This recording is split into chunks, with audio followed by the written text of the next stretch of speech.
guys, so this is the Poolish recipe. So basically what a Poolish is it's a ferment. So you're letting your bread dough ferment over a day, 2 days, 24, 72 hours, it doesn't matter. So either way, it's a Poolish. The difference between a Poolish and a biga I will cover later. So right now, this is just a Poolish. So what you're gonna do is you're gonna take a whole bunch of flour. Not really, but I have a lot. So you're gonna take 3 3/4 cups of flour. Now you can use bread flour. I've never used bread flour. I always use all-purpose flour. And with these, I don't want to call them more advanced recipes, but they kind of are. You're supposed to weigh your ingredients. I don't. I do own a kitchen scale. I don't use it for my flour or my dry ingredients. I probably should, just to see what it would result in, but I have yet to do that. So anyway, 3 3/4 cups of flour plus 2 tablespoons. Now, what I do is I will take that 2 tablespoons and I'm gonna add in extra gluten. So bad me, right? Changing up a recipe, but I just like it. It adds a little more chew to the bread, and it just, I don't know, it gives it that little extra muchness, you know. So 2 tablespoons of gluten, and it's just Vital Wheat Gluten by Bob's Red Mill. I mean, it's great stuff. I love it. I even use it in my pasta sometimes. It just depends on whatever you're doing. I mean, it's kind of a well-rounded thing. Then you're gonna want 2 1/4 cups of warm water. Now you want your water to be about 100 degrees, give or take. I mean, it doesn't have to be very warm, between 80 and 100. And you just pour it in. And then you want a scant of yeast. I've never really measured a scant. I kind of just sprinkle it in and call it good. That's what I do. So, and then you're supposed to use your hand to mix it. Now I have, and I absolutely love it. I will not make biscuits with anything but my hands. But this tends to be really slimy, so I use a wooden spoon, which I forgot to grab, so let me grab that.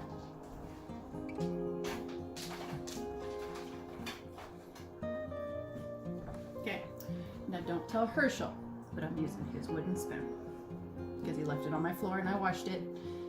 And my favorite spoon is apparently in the dirty dishes. So, Herschel, Auntie Mel's using your spoon. So you just kind of mix it all together, and it's, like I said, it's gonna be a little bit of a gooey mess, but I mean, what does it matter, right? It's bread, and it's gonna taste delicious anyway. So this recipe is actually very versatile. You can use it to make rolls. You can use it to make flavored breads. I've added herbs to this recipe. I've added cheese and garlic. We've used it for soup. If, God forbid, there's ever anything left over, which having 2 boys in the house, nothing's ever left over anymore. Leftovers, what are those? We don't know. It's a myth. Anyway, so for leftovers, I've made croutons, which are awesome. Make, you know, cheesy garlic bread, stuff like that. I do frequently cook this recipe on our Traeger. So if you don't have a Traeger, I will actually do this in the oven first, and then I will post a video of me doing it in the Traeger. So, and that one will probably just be a short one, be like, hey, I'm putting it in the Traeger, you know. So just letting you guys know. Okay, so when all your dough comes together, you don't want any dry spots, but you don't want to overwork it. So basically, it's gonna look like a ball of goo, and it's not really gonna move a lot in your bowl because it's kind of a ball of goo. But that's how you know you did it right. So now my oven, well, not my oven, my stove comes with a really cool feature that the warmer drawer actually has a climate control. I know that 80% of people out there do not have a warmer drawer with climate control. Up until recently, I didn't either. And when I discovered it, I about cried because it was awesome. It took my bread making to a whole nother level. So anyway, you want to put it in a warm place for at least the next 12 hours. I'm starting this a little bit early in the day. I usually won't start this until about bedtime and then do it kind of later in the morning. But for video's sake, I figured I would do it now. And if you leave it for an extra couple of hours, it's really not that big of a deal. I think peak fermentation for this particular recipe is about 14 hours. So, excuse me, after 14 hours, you're really not gonna gain anything extra. It's basically just gonna sit there. Not a bad thing, just letting you know. It's gonna probably triple in size. I'll show you guys when we get to that point. And it's gonna smell really good. It's gonna smell like heavy yeast with just a little touch of sour, but this is not a sourdough. Let me say that one more time. This is not a sourdough. It just, I think just from the gases released, it gets to that point. So anyway, you're gonna cover this with plastic wrap. Do not cover it with a towel because as it grows, it will actually eat your towel. It's gonna stick to it, it's gonna just grow into it, and it makes a mess. So just use some cling wrap. I spray the bottom part of my cling wrap with some extra virgin olive oil or, vegetable oil. It doesn't matter. Just spray it so that if it does touch it, it doesn't stick. And always use a really big container because like I said, this thing is gonna get huge. And then you can actually mix your final dough in this bowl also, that way you don't have to dirty a bunch of stuff. And I think that's about it for now, guys. So I will see you in about 12 to 14 hours. Hey everybody, it's been about 14 hours, give or take. The one that I started with yesterday, I started it at about 2, so we're a little behind on that one, but I did start another one last night after Dylan and I had gone to the store to pick up bread flour. So I've never worked with bread flour, like I said before, so I was genuinely curious, and I was actually a little excited when I seen it in Walmart because they have not had a proper stock of flour in God only knows how long. So right off the bat, I do notice two different things. Not just the fact that the fermenting time has been a little wampus, but I do notice that the bread flour is a little more soupy than my other one, but that's okay. It's an experiment. We're gonna have fun with it. I'm only gonna use bread flour in the bread flour mix, and I'm just gonna use my regular all-purpose flour in the other one. So let's get started. All right, guys, so this is the two different Poolishes that I had made. This one is the bread flour one. It's a little more jiggly. This one is the one that I made yesterday. A little firmer. I think we've reached peak fermentation on this one a few hours ago, but to be honest, I was not waking up at 2 a.m. to mix this dough. So it's fine. I'm sure it's fine. It'll all work out. It's fine. Okay, so what we're gonna do is, for this recipe, it's easier when you pour your water over your Poolish, and then we'll work it away from the sides, and then we'll start mixing in our flour and our yeast and our salt and stuff like that. So this recipe is fairly simple. You just kind of go in and you pull it gently away from the sides. You don't want to pop all your bubbles because that's where all your fluffiness is going to come from. That doesn't sound right. That's where a lot of your flavor is going to come from, I guess, is a good way to put it. So you just kind of slowly work it away from the edges. Same with this one. So this one I've noticed is really a lot more jiggly than the other one. But like I said, that could have a lot to do with, the ferment time. It's a lot stickier, that's for darn sure. So we'll do that. Then we're gonna add 3 3/4 cups of flour to each one of these, just like we did yesterday for the Poolish.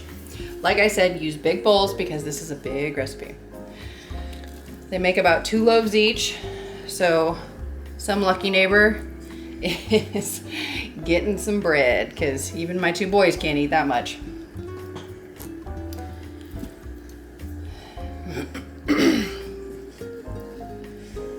So once we mix these, we're gonna let them sit again, but every 30 minutes for about the first hour, we're gonna go in and we're gonna do the pincher method, which is basically just mixing your dough.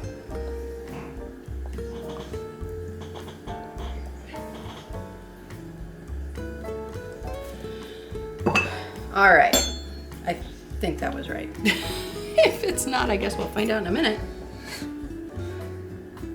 And we need a tablespoon plus a scant of fine salt. So we're gonna see how well my measuring methods are. Oh, see, I would have been totally off on that.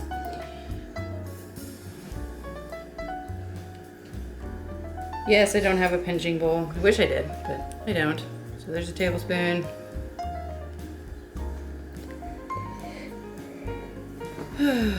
Baking takes time, people. Baking takes time. And patience. And a lot of salt. Plus a scant. And a scant. Then we need 3/4 of a teaspoon of dried yeast.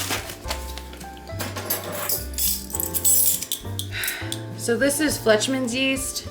Fleischmann's? I don't know. I don't know if I said that right, but whatever.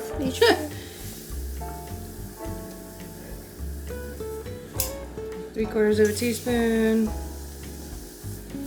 3/4 of a teaspoon. And then we're just gonna kind of work this in. Now, as you can see, this is a very soupy recipe. Now, if your dough is too wet, I encourage you to add a little bit of flour at a time. A little bit, not a lot, but just enough to make it all come together. Now, beginning bakers, I know what you're thinking. How do I know when enough is enough? And trust me, I asked myself that question so many times, but until you actually dive in and just do it, you're never gonna know. You can always have somebody tell you, oh, yep, that's good, or oh, nope, that's not good. I encourage you to figure it out for yourself. Just play with your food, have fun, you know, build recipes that intrigue you and are delicious and fun to make, because at the end of the day, you're the one eating it, right? Not the person in the TV. So with that being said, my bread will look different from your bread. It's one of those things. It's like, you know, and if you comment, hey, mine never set up, or mine didn't do this, or mine didn't do that, go over your recipe again and just look at what you did and how you did it. And I bet you could probably figure out where you missed something or where I missed something. I mean, I'm human. I miss things all the time. So we're just gonna mix this up to where there's no dry spots. I'm just gonna fold this over. This dough is a lot stickier than my other dough, but not a bad thing. All right, let's do this one.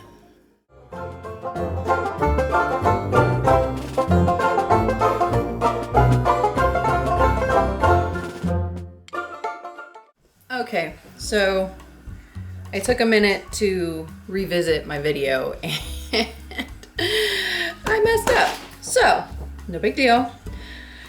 This was only going to be bread flour, but I ended up putting in my all-purpose flour because, well, honestly, it's early and I'm tired. So we'll just make extra bread with that, but we'll play with it still. It's fine. It's fine. Everything's fine. This one is a little dry for my liking. I would love to just mix these two doughs together now that I messed that one up. So I think, actually I don't know if I can because I don't have a container big enough. Oh, the trials and tribulations. Anyway, all right, we're gonna add a little bit more water to this one just to wetten it up just a little bit more. I think losing some time over its fermentation might have dried it out a little bit more than intended anyway.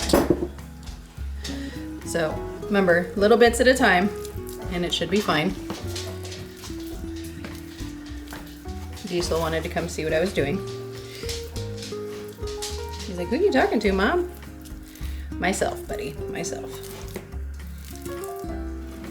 Okay, this looks a little bit better.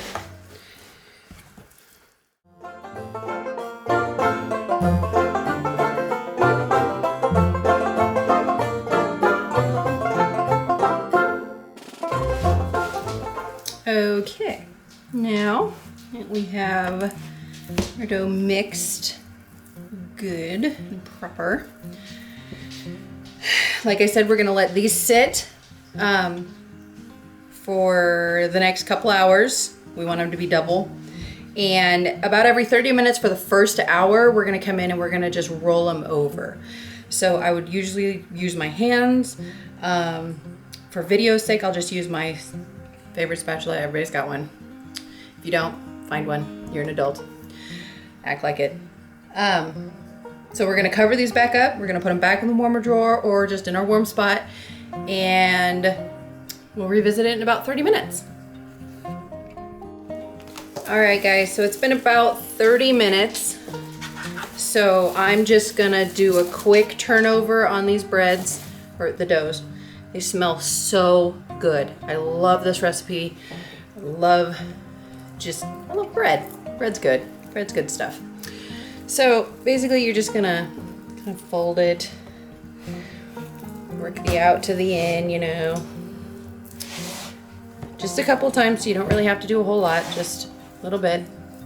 And this recipe, you don't even really have to do this, because I have forgotten, and it rises just fine. It's not as, I don't know, I guess it's not as good, but I mean, if you forget to do this part, it's not the end of the world. But one thing to remember with this recipe is it can easily be overworked, especially since you let it ferment and rise and get all big and beautiful and bubbly. If you overwork it and you work out all those bubbles, you're kind of at a loss. So don't overwork your dough. Just, you know, be conscious of it. Pay attention to it, all that fun stuff. So yeah, so we're just gonna do this real quick and we'll put it back in the drawer, and I might not do it in another 30 minutes. I might just call that good, because I mean the structure of it is just beautiful. It's smooth, it's not lumpy. So I'm thinking once is enough. So anyway, we're gonna put these back in the warmer drawer. We're gonna leave them in there for about another 2 to 4 hours, give or take. Just depends on how fast they're growing. And then we'll make loaves and we'll let those rise again. And yeah, I'll see you guys then. All right. As you guys can see, I floured my board. It is time to form the loaves, which this is like step 3 of 5, I guess, would be the proper way to put that. So we are gonna work with our red flour dough first. See what I said, how it grows and grows and grows? Let's just take that off and throw that away because we really don't need it.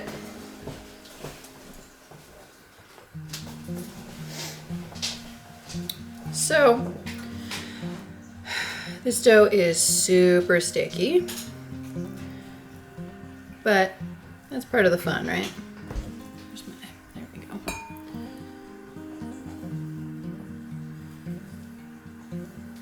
And just kind of dip it in a little water every once in a while, and it'll help get it out of your bowl a little bit.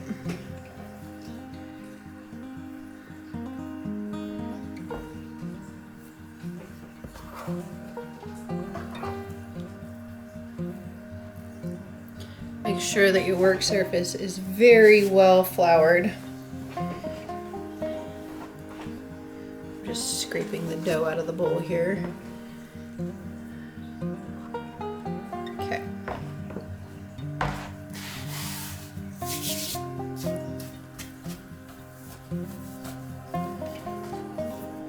Now I'm not going to work this dough a whole lot. Just going to work it enough to get it into some loaf pans. You don't want it sticking to you. So, Luke made me some custom wood molds for making my bread. But because I have so much being made, I'm going to actually put this into loaf pans. Like so, but I'm going to divide it into 3. That way I don't have too terribly much going on. Oh, it smells so stinking good. I am not the best at dividing dough. I'll be the first one to tell you that. Just kind of forming some loaves like that. You do not want to knead your bread at this point because you will push all those air bubbles out. I don't know if you can see those, but there are some big, beautiful air bubbles in there. So we're just going to lay it in my greased pan. I'm going to cut a corner off of this one, add it to that one. Same with this. We're just going to form kind of a loaf shape here. Set it in the pan. So I'm just going to roll over on itself here.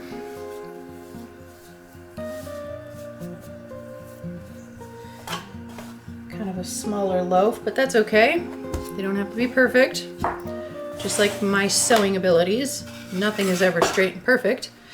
So this is actually going to rise again. So we're just going to spray it a little bit. And then,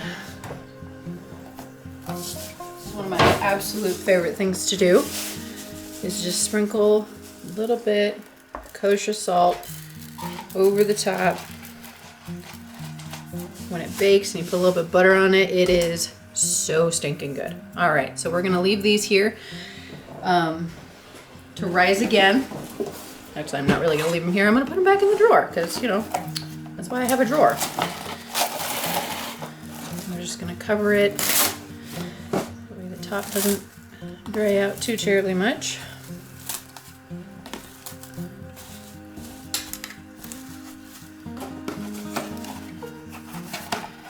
And I'll get out the other dough and we'll form our loaves out of that one also.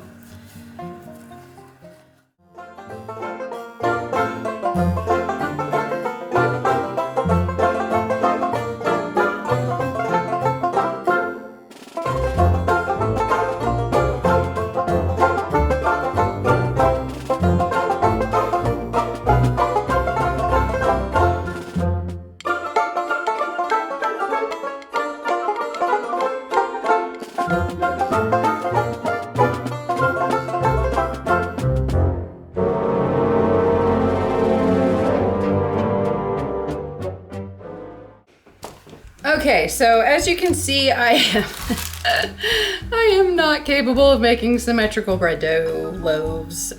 Bigger, smaller, you know, but whatever. It's fine. It's fine. It all tastes good in the end.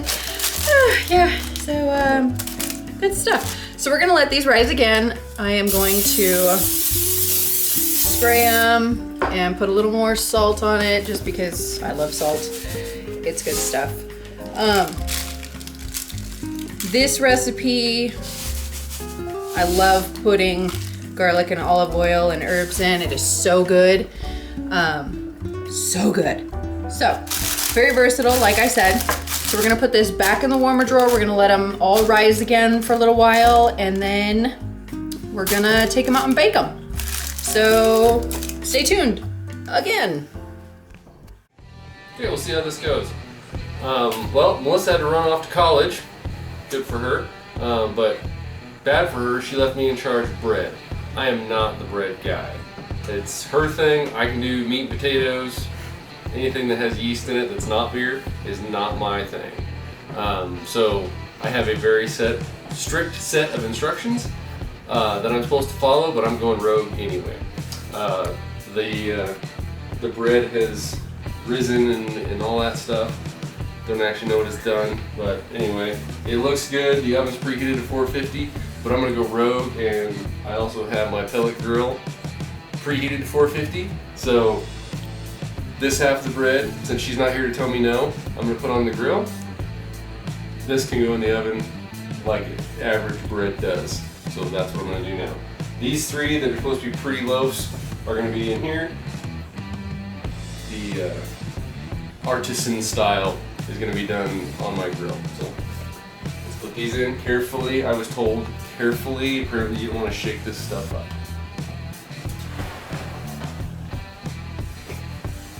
And she left, the rack is not in the middle. Not work under these conditions.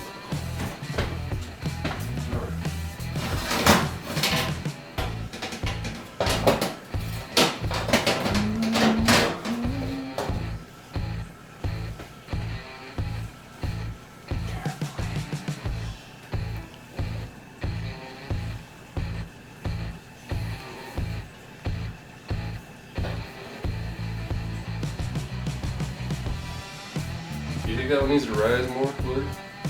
No? I'm talking to my son. No? I'll put it in there? Alright. Bully.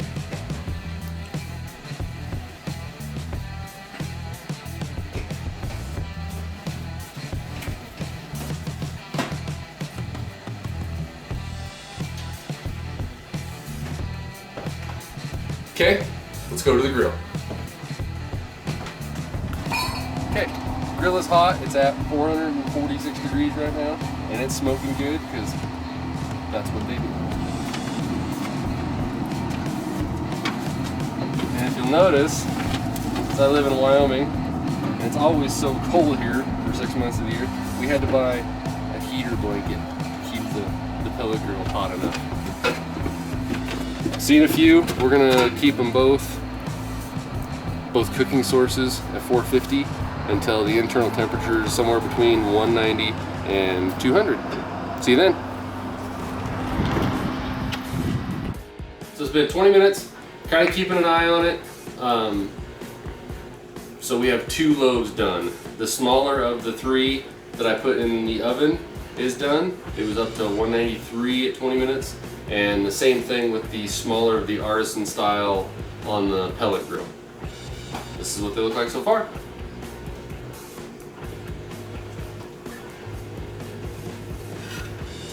So, really nice, good crust all the way around, that golden color. I cannot wait to cut that open. I don't think Melissa's gonna be home in time to try it as soon as we get to try it.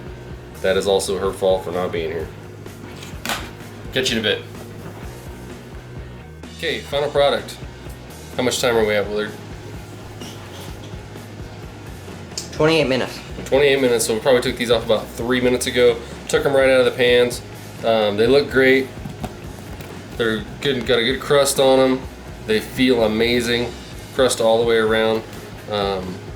Little side note with the cookie sheet and using just the square frames that we made, lining it with parchment paper. Give it a quick shot of extra virgin olive oil, like a spray thing of it, because we did have a few problems with some paper sticking, but I'm sure it's not going to take away from the flavor. Other than that, hope you like it. I know here in about 10 minutes, when these finally cool off to the point that we're going to eat them, we're going to give them a shot. So, hope you enjoy it. Hey guys, so as you can tell, this bread video was done in 3 parts. So I started it, my husband and boys kind of met in the middle, went rogue. Unacceptable, but you know, turned out okay. We'll be fine. And then I just had to do the closing. So if you guys have any questions or comments, by all means, let us know. If you like this video, please subscribe to our YouTube channel, like us on Facebook, and go to DutcherDelectables.com for all your fun recipes. Thanks, guys.